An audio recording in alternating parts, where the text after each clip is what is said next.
पता नहीं ये इन्फॉर्मेशन किसने फैला दी कि अगर कोई पार्टी आपका पेमेंट नहीं कर रही तो जीएसटी पोर्टल पर एक ऑप्शन है कम्युनिकेशन बिटवीन टैक्स पेयर्स का, उसका यूज करके आप उस पार्टी को नोटिस भेज सकते हैं और उससे आपकी पेमेंट भी आ जाएगी।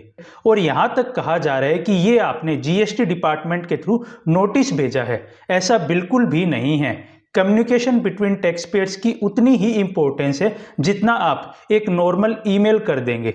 लीगली बात करूं अगर मैं, तो जीएसटी पोर्टल छोड़िए, अगर किसी को आपकी पेमेंट नहीं करनी तो ये पावर तो जीएसटी एक्ट के पास भी नहीं है कि वो आपकी पेमेंट करवा दे।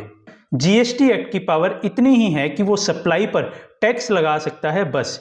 पेमेंट रिकवरी के लिए अलग लॉ है, जीएसटी एक्ट नहीं।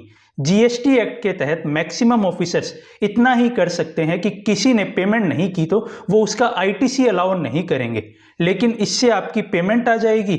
बिल्कुल नहीं। मान लीजिए 100 रुपए का माल है और उसके ऊपर 18 रुपए का जीएसटी है, टोटल 118 रुपए।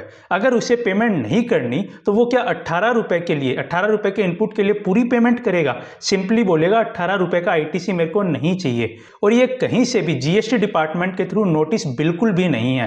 पोर्टल पे बस एक कम्युनिकेशन का मैकेनिज्म बनाया गया है आपकी फैसिलिटी के लिए कि आपस में कुछ भी कम्युनिकेशन करना हो यहां से भी कर सकते हैं। जैसे और फॉर्मल मीन्स है कि आपने मेल के थ्रू कर दिया, आपने कोई पोस्ट के थ्रू लेटर भेज दिया, ये बस वही है, इससे ज़्यादा कुछ भी नहीं है। तो पेमेंट रिकवरी के लिए सही लीगल स्टेप्स लें, ना कि किसी वायरल मिस इन्फॉर्मेशन पे बिलीव करें।